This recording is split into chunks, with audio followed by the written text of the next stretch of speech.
Hey everyone, welcome back to the Spiritual Abuse Summit. I'm your host, Jill Monaco. I'm meeting with Boz Tchividjian, I believe is how we say his name. He did a thumbs up, all right. job. Thank you.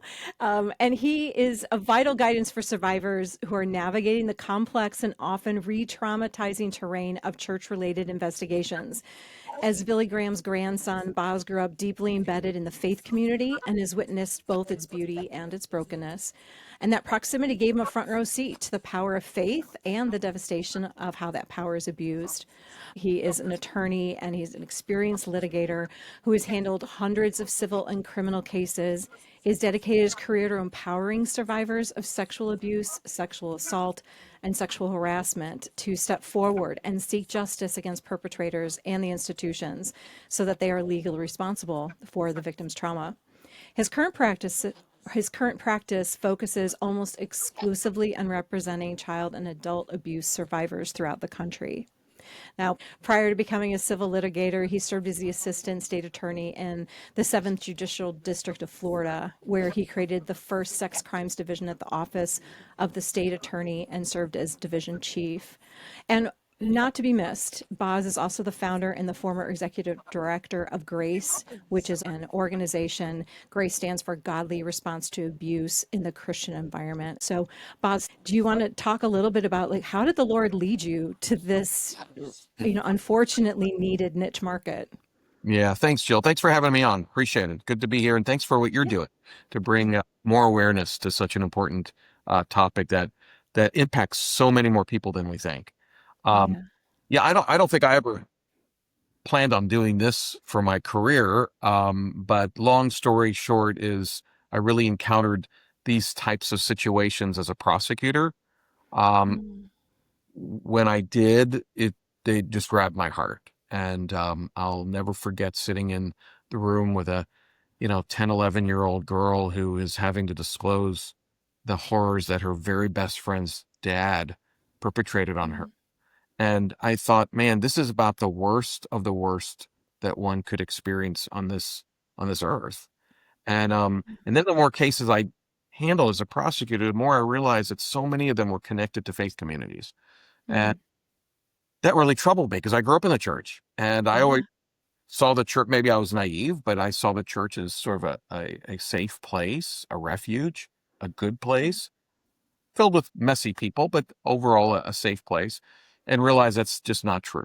And so long story short, left there, um, started Grace in 2004 because we were like, man, what do we do with all this information that I have gained as a prosecutor? When you've prosecuted thousands of cases, you learn a lot. You learn a lot about offenders. You learn a lot about dynamics of abuse. You learn a lot even about faith communities and how they had failed to address these types of issues. So I feel like, okay, I've been given all this knowledge on a very particular subject. How do I, what do we do with it? And what do we do with it in a way that might help the church become the place of refuge? It might Yeah. survivors who have fled out of the church, understandably. And so we started Grace in 2004, and Grace was initially designed to or created to provide resources and training to churches and other faith groups on how to address, how to understand, address, and respond, and also to protect children within churches. Um, and I was involved with Grace until last year, until May of 2024. I was stepped down from being the executive director a few years ago, but stepped off the board last year. And then in 2020, a little before then, I realized that so many abuse survivors were needing legal assistance, and they would call me asking for names of lawyers because they needed somebody they could trust, somebody who had some degree of experience and understanding of not only faith communities, but trauma. Yeah. And I realized, well, I can do that. In fact, I had done that a little bit in my prior practice before going, it's a whole nother story, before I went to go teach law. So in about 2020, came back to Florida. In 2021, we started Boz Law, which really focuses on representing abuse survivors, both adult and children, in legal cases, civil cases. We sue churches, we sue schools, we sue various other faith-based and non-faith-based organizations, we come along the side of a survivor and walk with them through that journey that can be really harrowing.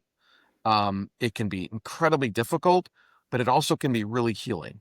And Mm, my goal at the end of the day with regard to representing survivors is, yeah, it's a practice of law. It's my job. But more importantly than that, I want to equip and help survivors heal. And I really think mm, the process can be a part of that and oftentimes should be a part of that. So, last thing I'll say about the legal process for now is a lot of people don't understand the difference between criminal and civil, you know, yeah. cases, and it's really important to know the difference because in a criminal case, the parties are the government who is now bringing a charge against a perpetrator, somebody who's committed the crime. And the ultimate consequence of a criminal case, in its simplicity, is incarceration. Somebody Mm, being, but a victim in a criminal case is not a party. So ultimately, the victim is not making the decisions. The prosecutor is. And so once again, the victim in many cases, once again, the victim is having their voice not heard, is having decisions made for them, is having power taken away from them. Now, criminal cases are critically important. But what I found for victims is civil cases can be incredibly healing because a civil case, it is that victim's case. They are in the driver's seat. I just spoke with a client this morning. And I reiterated to her because I've said this many times before. No decision is made until you make it. I'm coming mm, alongside of you to encourage you, to provide you my counsel and my recommendations. But at the end of the day, this is your call because it's your case. And the mm. other benefit of a civil case is you're not just holding the perpetrator accountable, but you're holding third parties that knew or should have known better accountable. So in a criminal case, you're not going to see, the district attorney filing criminal charges against the church. They're going to be filing criminal charges against, let's say, the volunteer or the pastor of the church who actually committed the abuse. In a civil case, you might sue the perpetrator, but you're also looking at the other parties that played a role in failing to protect my client or failing to stop the abuse when they knew or should have known that it was going on. Um, and that provides a greater degree of accountability. And it also provides compensation. And a lot of times, especially in the Christian world, people feel uneasy about that. Like, well, I'm going to sue this church for money, and I'm like, healing isn't cheap. Yeah, It's that's not true. free. And why should you be digging into your own bank account, oftentimes when there's no money in it, to try to get healing or not get healing because you just don't have the resources to do that when the institution that is partially responsible for what happened to you should be doing that. And so that's one of the primary objectives in the cases we handle is to provide not only survivors with a voice and to reclaim their agency, but also help provide them the resources to continue on their journey of healing.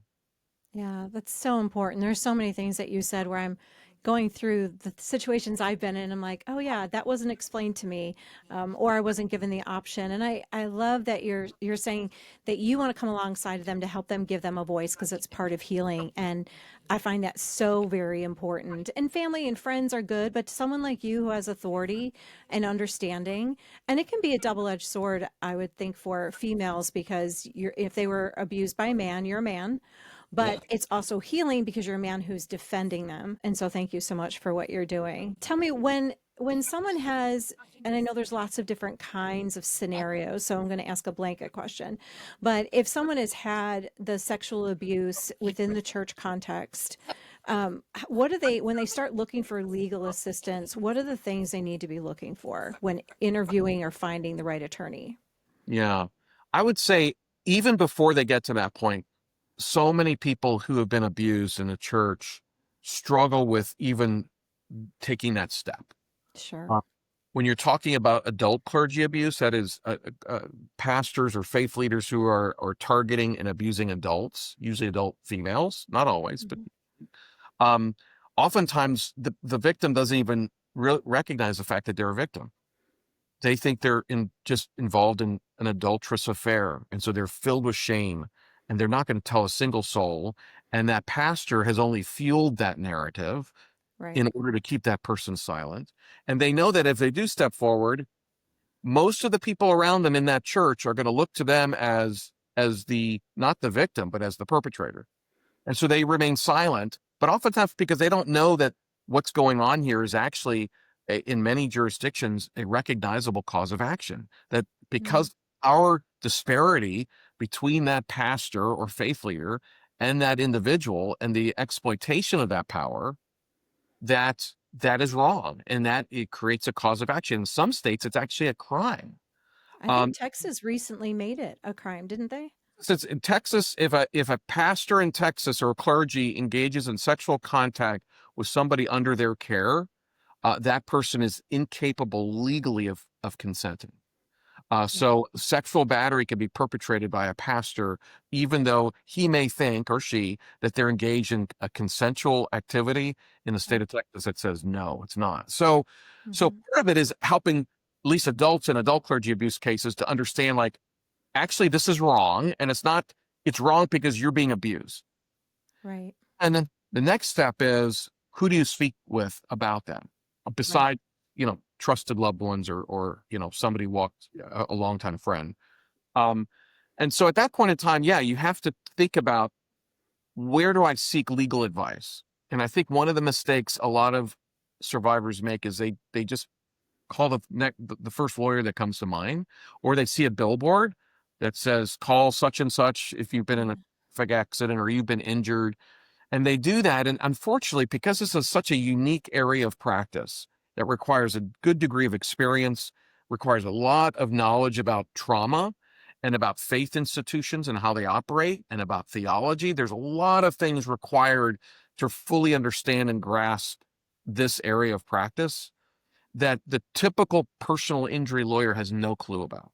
Right. Sadly, and I say this as a lawyer, there are too many lawyers that refuse to say, hey, you know what? This is outside of my area of expertise. Go see this person. Because what they see when you come see them are dollar figures. And they go, well, this could be a quick settlement, so I'll hold on to this case. And I have had a number of clients come to me after having an initial lawyer who have come to me more traumatized as a result of that initial representation than they were to begin with. So it's really critical to ask the important question: what is your experience in dealing with abuse cases, civil abuse cases within faith contexts?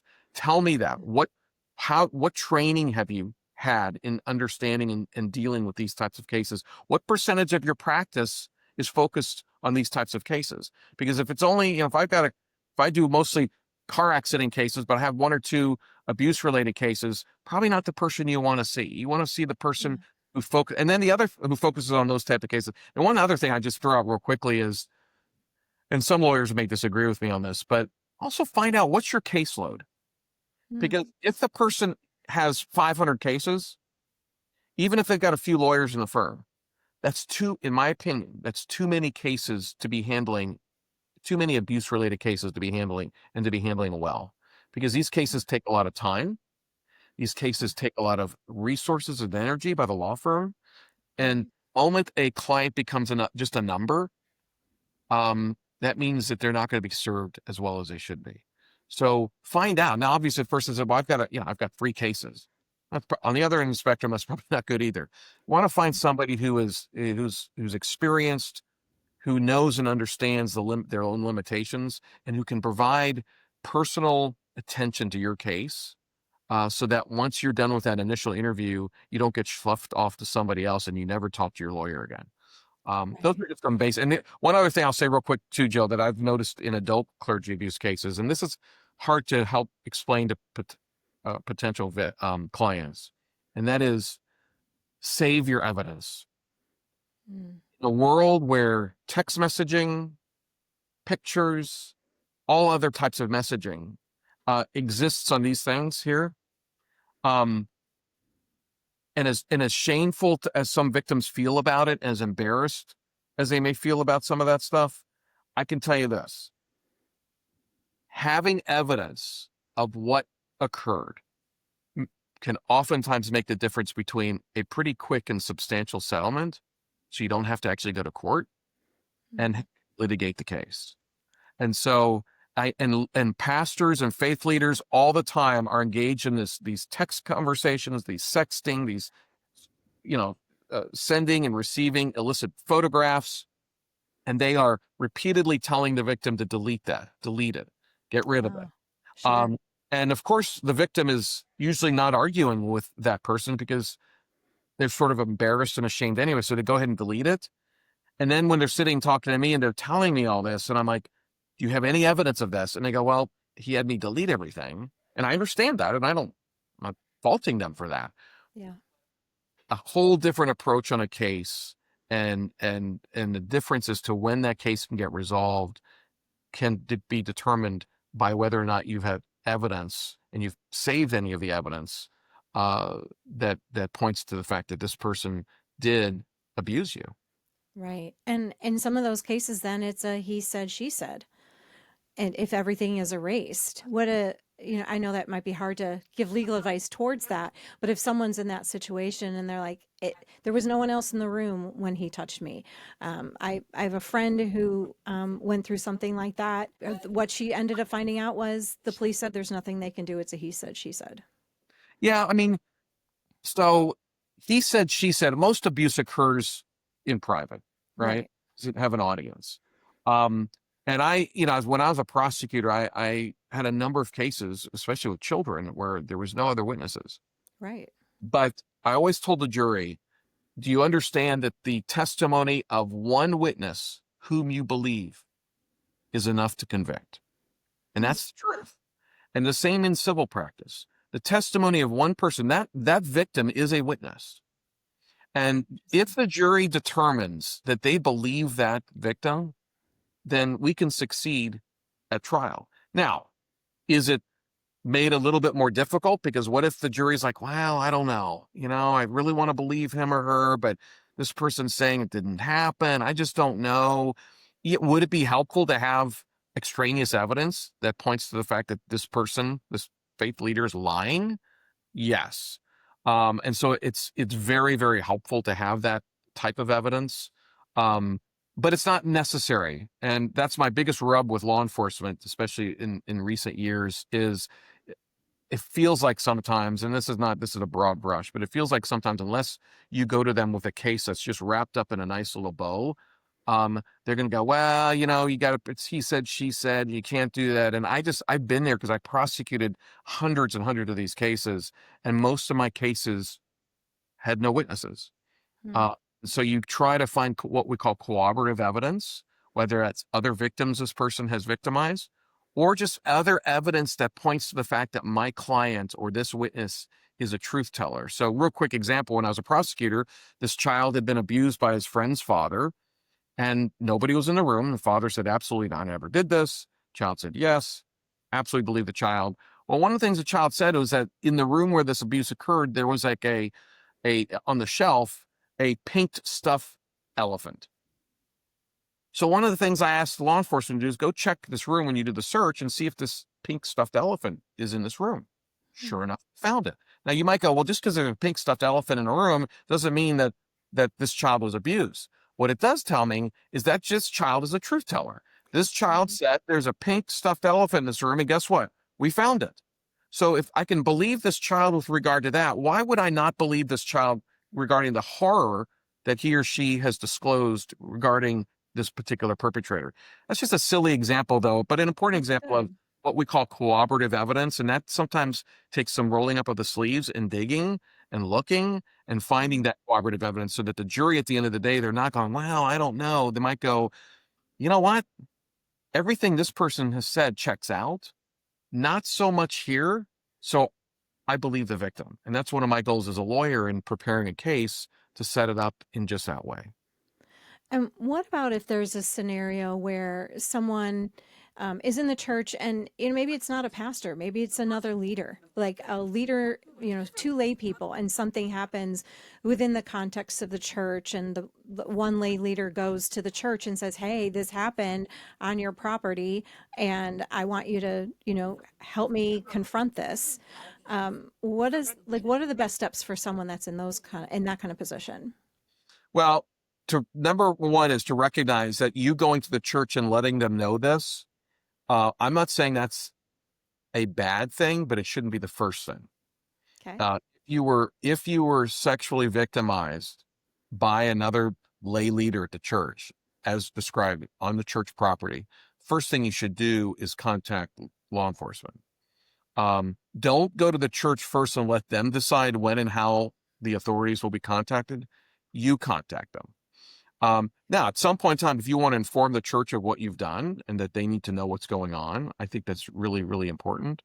But you're going to need somebody or somebodies to walk with you through that and navigate that situation with you, and probably not somebody from that church, because I have Right. found that, you know, everything is going great in churches and people, I grew up in the church and we all talk about church being a church family. We're going to do life together and all this. But when something like that happens, sadly, more often than not, that world is over for you. I can't Yeah. tell you victims and victims' families I've represented. Now, these are victims' families, not perpetrators' families, who once they stepped forward and reported the abuse to the church leadership, within 6 to 8 weeks, they'd lost community at that church. Yeah. Sure. So much so, I had a mother of a victim who said she'd grown up in this church, whole family grew up in that church. When they stepped forward to disclose that their daughter had been sexually victimized by a youth leader, um, they first called me and I said, well, this is what I think you should do. I'm like, no, I think the church is going to do, we're going to talk to the church first. I'm like, okay, go do that. 6 weeks later, they called me and said, okay, this is how they responded, just as you said. And she said, a few weeks later, she was at the grocery store and there was a woman there that she'd grown up with and her kids had played with their kids and they did small groups together. And she said, our eyes caught in the grocery store and I was about to go over and just say hi to her. And before I could do that, she turned around and walked the other way. And that's what Oh, realized I've lost all my community. So yeah. it's a huge step forward when you disclose to the church, as you should. But you have to recognize, and this is the painful part, you will most likely lose that church community. It shouldn't be that way, Right. Right. but most likely lose it. And for those of us who grew up in sort of the evangelical world, church community is everything. Yeah. And It's a huge loss. which it shouldn't be, because I don't think Jesus is calling us to all just hang out in our church community. Right. But it is what it is. And so when you lose that and you lose it almost overnight, it can be devastating to people. Yeah. So it adds to the already existing trauma. Now that's just been aggravated by the fact that the very church you thought would be your greatest advocate and supporter and community has actually turned its back on you. And now you feel completely isolated and alone. And you're second guessing, maybe I shouldn't have said anything. And I know there's a lot of people listening that are in that boat right now and they're weighing the risks and weighing the losses of what to do and say. But I would contribute to that and say from my experience, Yeah. that's already lost. Even if you never say anything, you won't trust the same, you won't feel at home the same way. Yeah. But for a lot of people, and I know I did this with when I was going through the litigation with the priest who molested me. And I was trying to, I don't know why I had this idealistic, I think it's partly grooming in the church, to help them understand like what a victim has gone through and how can I help educate you so that, with this situation. In my case, he had admitted it, but we still had to go through a process. They still did their own internal investigation. I worked with the Illinois Attorney General on the other side of it, and it got messy and it was 4 years. And here I thought, I'm just trying to help them because they were sympathetic. They understood. They, couldn't say whether they believed me or not because they had to do their investigation. But what I have found in several instances is the leaders will be super kind and compassionate, but they won't. I think maybe you can correct me if I'm wrong, but I think they got some legal counsel too to not do so much and to create that line. Otherwise, there's more evidence, so to speak. So here I'm trying to do the Christian thing and stay and be a part of the healing process and overlooking my own healing journey. Can you Yeah. speak into that? I'm sure you've seen lots of things like Yeah, that. I see a lot of that. I mean, the reality is in a lot of these scenarios, you're right. Churches are getting advice from lawyers. Um, churches and others will condemn lawyers until they need them, and then they start taking their advice. Um, and oftentimes these churches I go, okay, yeah, you're a church and you got a lawyer. There's nothing wrong with having a lawyer.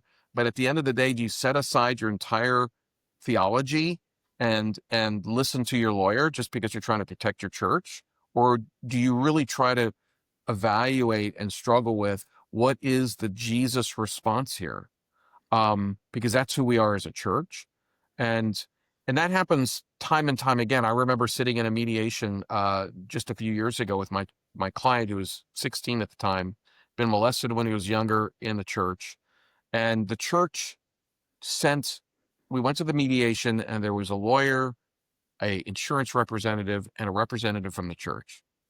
And, I said to the church at that mediation, I said, you all have a unique opportunity here. I'm not telling you to admit to everything and to admit liability and all that. That's your lawyer's job. But my client's sitting here, right here. The fact that you came is significant. What you could say to my client, even if it's simply, we're sorry, Yeah. could make a huge difference. And that church representative sat there all day and never said one word to my client. They hid behind their lawyer. And I thought, man, you know what? Don't call that a church, because here's your opportunity that's a God-given opportunity to look this victim in the eye and to grieve with him and to express sorrow and grief.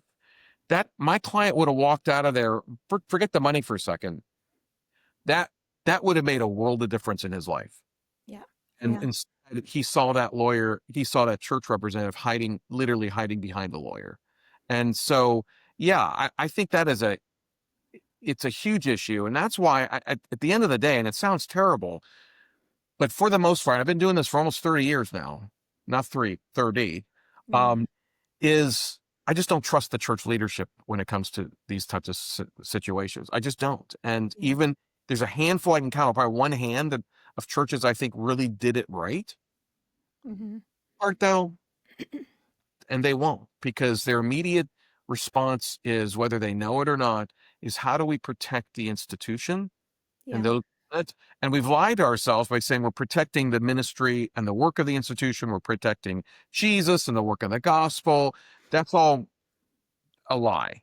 What they're doing is protecting their own institution, their own paychecks, their own money, and at the expense of the very people that Jesus has called us to run towards. It's no different than the parable of the Good Samaritan, where all the religious people are basically stepping over the injured party, and the person that we would least expect to move towards that victim does so. And that's my experience in this work, is oftentimes the people who have been the greatest advocates for survivors and even my clients are the people we would least expect. Mm. And most of them are not from the church. And that's a shame on the church. That shouldn't be that way, because it's certainly not within the character of the Jesus I know. Yeah. And I will tell you, as a victim, I asked for an apology letter from the Catholic Church. I just asked for them to say they're sorry. The priest had already admitted it. There was an investigation, and basically, I do want to say this, the 2 cents of the importance of using our voice is that in so many words, I was told by the Illinois Attorney General that in the file, in their investigation, they said, she's been talking about this. She's been podcasting and blogging, and it got too big for them I'm putting words in their mouth. They didn't say cover up, but that's what they meant. But in the end, what would have really helped me heal was just an apology letter. And also, since I was getting reviews on Amazon and blogs about people saying I was lying. And so I was like, that will be my evidence to the world that I'm not lying. And they wouldn't do it. Yeah. And that was hurtful, because there was no question about it. So taking this as a segue into when people do internal investigations, and churches have done those, and what are the things that someone who is the victim needs to know when the church says, we're going to do an internal investigation, we would love your help, or you tell us your story?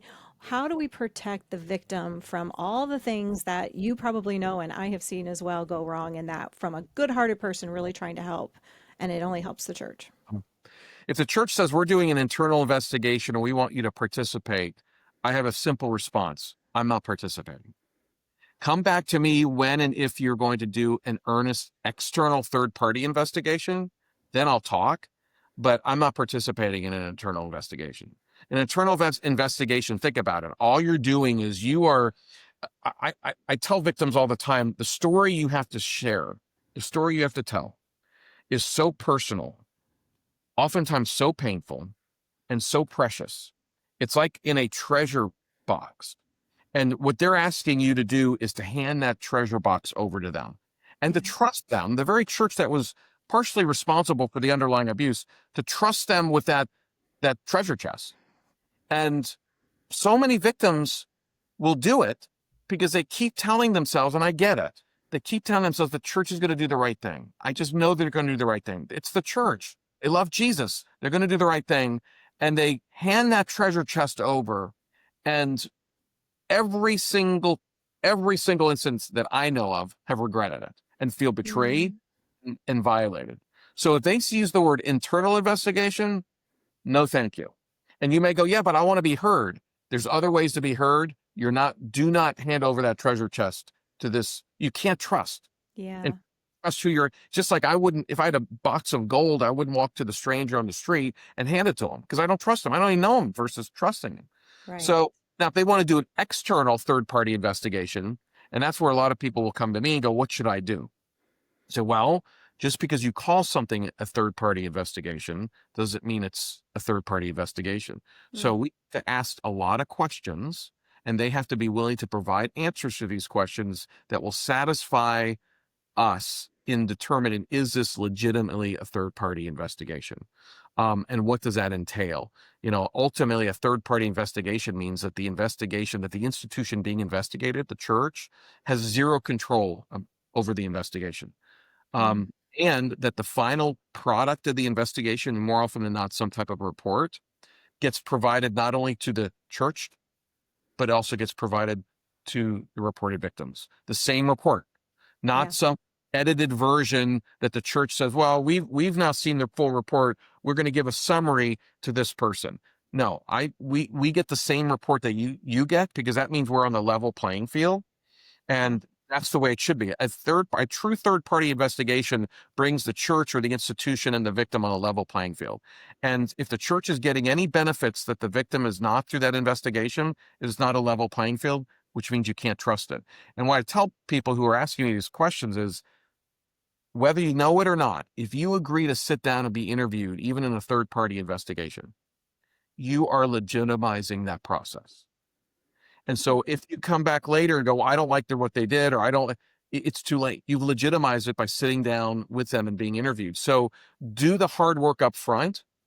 And my experience is, this is sad, but when we do begin to ask questions and saying, here are the questions that we have before we make this decision to determine whether we believe this is legitimately a third-party investigation, more often than not, they don't answer the questions, or the answers they give prompt me to at least recommend to the victim not to participate.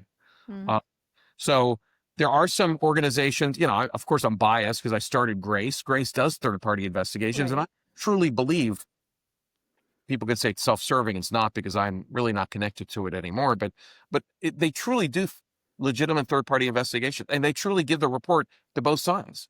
That's the way it should be.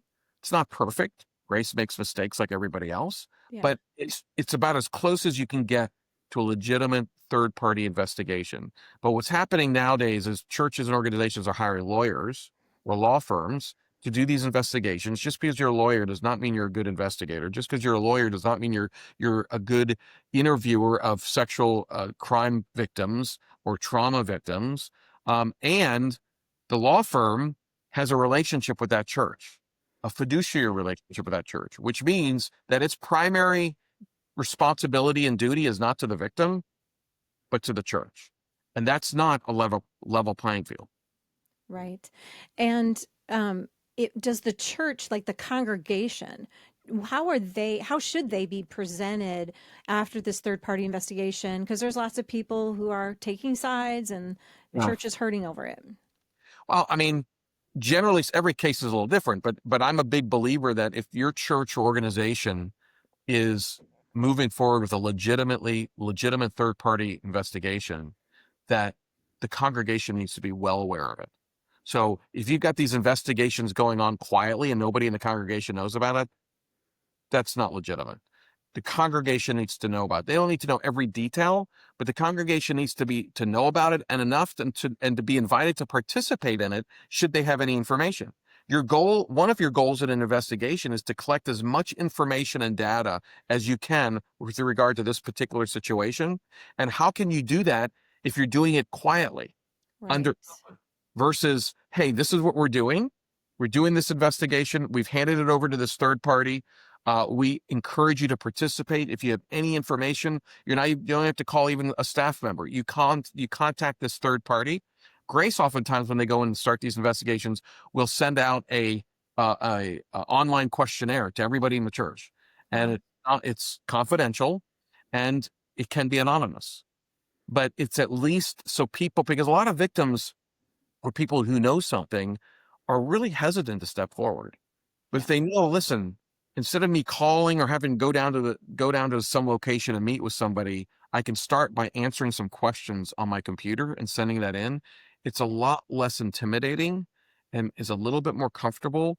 And again, if the goal is to get as much information as possible, then we should be providing means in ways of collecting that information that is as comfortable and easy as possible for potential victims and witnesses.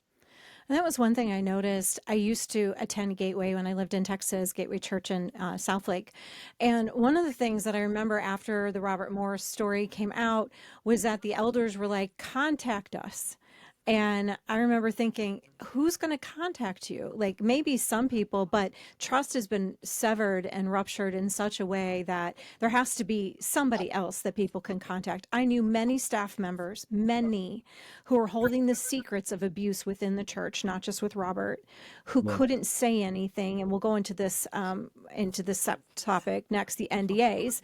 But if there was, I had said, if they really cared about restoring the church, they would have a third party investigator that anyone, regardless of NDAs, could share what they knew in the story and then share that with the church, what the results were of their investigation. So can we hop over to the NDA topic? And I'm just going to let you take it away because so many people at churches are, forced to sign this. You don't get your severance unless you sign it, or you're leaving, you need to sign it. And they carry the grief because they're usually really good people who are carrying the pain of others and feel like they can never say anything without the threat of being sued themselves. Yeah. So understanding terminology is really important. So we have this terminology, NDAs, as you've referenced, which means non-disclosure agreements. And there is a difference between a non-disclosure agreement and what we call a confidentiality agreement. A non-disclosure agreement says, in the context of an employment situation, you can't talk about anything that you've seen in this employment while you've been employed here. And if you agree to that, we'll give you some money as we're kicking you out the door. And in a non-employment context, in a settlement context, let's say you have like cases I handle these types of lawsuits, they will try to push NDAs where my client, in exchange for a sum of money, will not be able to speak about their abuse to anybody. It's hush money. That's really what. That's different than a confidentiality clause that says, at least in the context of lawsuits, that say you can't talk about the four corners of the settlement agreement. You can't talk about how much you settled the case for, which most my clients, I advise them, you wouldn't want to tell anybody anyway. It's nobody's business. You can't talk about the terms and conditions of the settlement agreement. Those are, I usually recommend to my clients, but an NDA, I never recommend to my client. Now, might had a few cases where a client says, I'm going to sign the NDA because the amount of money that was being offered was substantial, and my client didn't ever want to talk about it again. And I said, well, it's your choice. Again, going back to empowering the client to make the choice without me pushing and actually me usually advising against it. But I understand they've got to make that decision. In the employment context, you're right. I mean, NDAs, it's ridiculous that we actually have churches that are requiring people to sign this if they either want to get a severance or if they want to continue working at the church. Sometimes they have them sign the NDA at the beginning of their employment. And I would just say this, and it's easier said than done.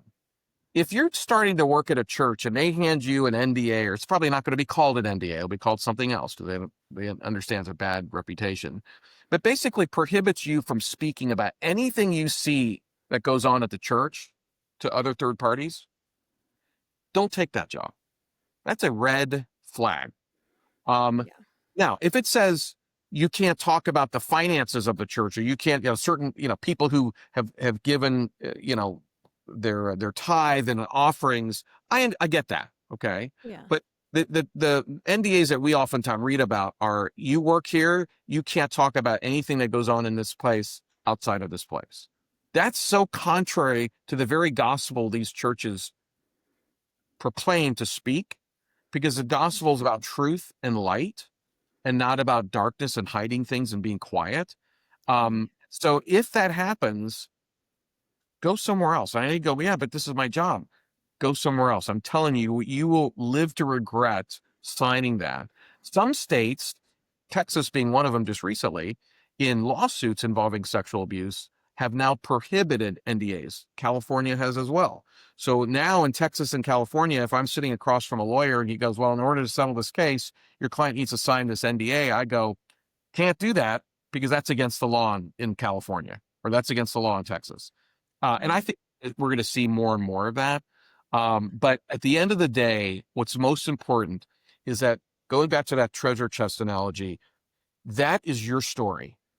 Yeah. You are, at the end of the day, you and you alone should choose whether or not you share that story, you never share that story, or to whom you want to share it to. And you should never allow an agreement, contract, to prohibit you from making that decision, because that's just, once again, having somebody else make a decision for you and take that power away from you. And it's actually contrary to the healing process. So Yeah. it's your story. I don't care how much they're going to pay you. It's your story. Even if you choose to never tell a single soul in your life, I would still recommend, they take my recommendation or not, still don't sign the NDA, because just knowing you can't tell that story, even if you never intend to, is already, to me, damaging. You make Yeah. that decision, and only you. Stop allowing third parties to decide what is best for you, or to take things away from you that are yours and should always be yours. Yeah. Are there any other red flags with NDAs that people should think about, whether before staff or on staff or leaving, or set agreements, confidentiality? I guess what I'm looking at is, you mentioned a few ways it's appropriate, finances. Yeah. I mean, should they have a lawyer look at it clearly before they sign anything? But what are some red flags that might be a little like, I need to have someone else look at this? Yeah. Well, red flags are, we need you to sign this now. Mm, Say, I'd like to have a lawyer look at it. Gauge their response. If they're like, hey, take all the time you want, just, get back to us, that's a good response. If they say why, or no, you don't, we need you to sign this now, bad response. There are certain parts of agreements, like what they call trade secrets, right. confidential information with regard to finances. Like I said earlier, those are fair game, and that's what a lawyer may look at and go, yeah, these are pretty normal, and I don't have an issue with this. But there's oftentimes they mix the language in those provisions so that they will encompass those types of things, but they also could be interpreted to be much more broadly applied, which is, now you're giving up your ability to share anything that you've seen or experienced at that workplace. I just go back to going, I mean, why in the world are these churches Yeah. requiring this? I mean, that's more than most secular employers require. So true. And so what's going on at the church, I can understand certain trade secrets, certain financial information about who gives what. And if you're in a particular position at the church where you would know that information, but most positions in churches, you're not going to know that information. So, and then the other thing too, you see too now, and you see this more and more, are what's called non-disparagement clauses, which Hmm. is, hey, we're not doing NDAs. Oh, that's great. But we do want you to sign this non-disparagement clause. Well, what's that? It just means that you can't speak negatively of the church. So we're not going to keep you from talking about the church. You just can't disparage us. And if you disparage us, it's a violation of this agreement. Well, then the next question that everybody should ask is, well, what does disparagement mean? Because Yeah. what's disparaging to you may not be to me. I might just be telling my story, and you might look at that as going, you're disparaging me. Right. So it's non-disparagement clauses are growing rapidly in this world where NDAs are sort of being phased out in many ways, at least especially even by now state laws. Non-disparagement clauses are sort of growing. And so Huh. I would say, without getting too lawyerly about this, a non-disparagement clause, a lot of times when you go to work at a place, they're not asking you to negotiate a non-disparagement clause. They've already got one, and you sign it or you don't. Uh, And in those scenarios, you can try to say, well, listen, I'd like to change this language. And if they say no, you sign it the way it is, which is probably what they're going to say, or you don't sign it at all and you don't work here, again, you may want to work elsewhere. When right. negotiating non-disparagement agreements, I either say we're not doing one, or if they're insistent and my client's like, I'm willing to do that in exchange for the settlement, then we'll tweak the language of the non-disparagement that makes it much more difficult to prove, like requiring an added element of intent. Like, so I'm gonna agree not to disparage you or speak negative of you with the intent to harm you or with the intent to destroy your reputation. So I'm adding that element of what I call specific intent, which is really hard to prove. Yeah. And that means it really weakens the non-disparagement clause. I probably shouldn't be saying this to you because now my secret's out. But non-disparagement clauses are another clause to be on the lookout. I had somebody call me a few years ago. He was getting terminated. He walked in the room, major ministry, said, "You're out today, but we're willing to give you a severance of $3,000. I think it was $3,000. But you got to sign this agreement, and part of it was a non-disparage, and you have to sign it right now. You can't, no time about it's now or now." When this guy's thinking to himself, his wife's 9 months pregnant, Mm. where he's going to work next. So he's at the moment, he's like, I need the $3,000. So he signs it. 10 years later, because a non-disparagement clause has no lifespan. It just goes on and on and on. 10 years later, he's now being asked to be interviewed for a documentary about this particular ministry. And he's calling me worried that if he sits down for this interview, they could go after him. And this is a ministry of dead quotes, that would probably go after him. And so Yeah. we're evaluate what are the risks, what are the potential benefits, and all of that for $3,000. It's like, your birthright for Right. a pot of, chili or whatever that was. So Right. it's just something to keep in mind, that you might not see a non-disclosure clause, though you still do in church contexts oftentimes. Be on the aware and on the lookout for non-disparagement. And before you sign it, yes, speak to an employment lawyer. If it's an employment context, ask that employment lawyer to help unpack what that means for you, because it Yeah. may be too much of a risk for you and you may just decide to go elsewhere. And it may be, like you said, 10 years later, and maybe you didn't save a copy of it. And so I would assume you have to go back to the organization and get that, which then will raise a little, Yeah, red flag on their behalf. and the other thing is, it just creates this level of anxiety moving forward, because now you go, man, every time I talk about my experience at this church, even if I don't think I'm being negative or overly negative, I have to worry that somebody may interpret it differently, and I'm going to Yeah, get a letter from a lawyer, and people, absolutely. that creates a tremendous amount of anxiety for people. So what does it do? They just don't talk about it at all, which means, if you think about it, now these churches have accomplished what they couldn't accomplish with an NDA anymore through non-disparagement, because I'm just not talking about it anymore, because I don't want the risk of getting a letter from a lawyer saying I'm being disparaging of this particular church or this particular pastor. And just as we wrap up, I think that's an important point for those that haven't shared their story yet, because some people are afraid. They don't know what could the repercussions be if I do share this publicly, if I do talk to the Roy's Report or to the Wartburg Watch, or if I share my story, what kind of trouble could I get in? And I don't know if you could, just speak to that, with the anxiety of just not knowing what to do. Yeah, I mean, I don't, and this sounds self-serving, but it's not. I talk to a lot of people every month who are wrestling with that issue. And I'm glad that they reach out so I can have the conversation with them, and we can talk about what are some things you can do to insulate and protect yourself, limit your liability. Some people haven't signed anything. They just don't want to get sued for defamation. Right. They see news articles of people getting sued all the time for defamation. So we talk through those things. So before you decide to do that, plan ahead. Talk to a lawyer who does this type of work. People contact our office. But it's worth the little bit amount of money you're going to pay me for that period of time to get that information so that you can now make a more informed decision and go, okay, I'm going to go talk to this journalist. But before I do that, I'm going to make sure I have an umbrella policy in my house that covers defamation claims.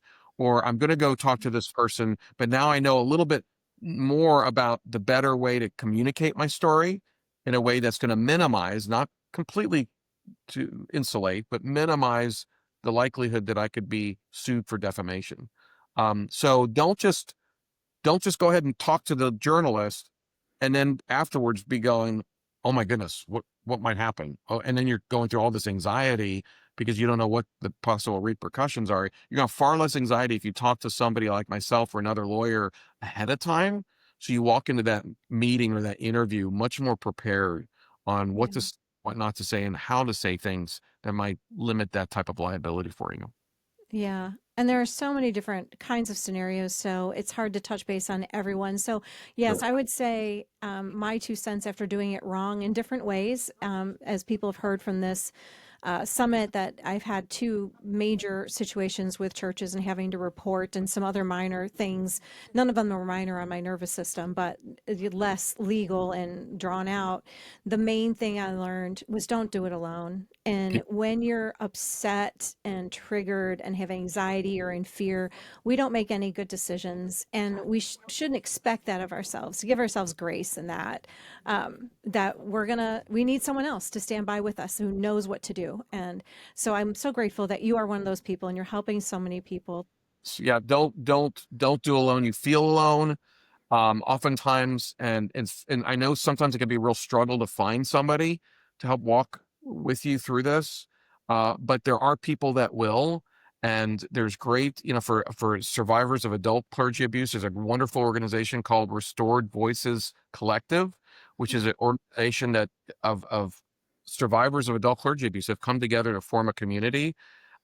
They will help walk with you through that. Lawyers such as myself and others will do that. So don't do it alone. That's really, really wise counsel. Yeah. Well, you gave us so much wise counsel today. Thank you so much for being a part and giving us your time. And I'm going to leave in the links below this video, everyone, for a link to Boz and to Grace. And so you can reach out to him and his organization if you need to. So, Boz, thanks again for your time. Thank you very much, Joe. Appreciate it.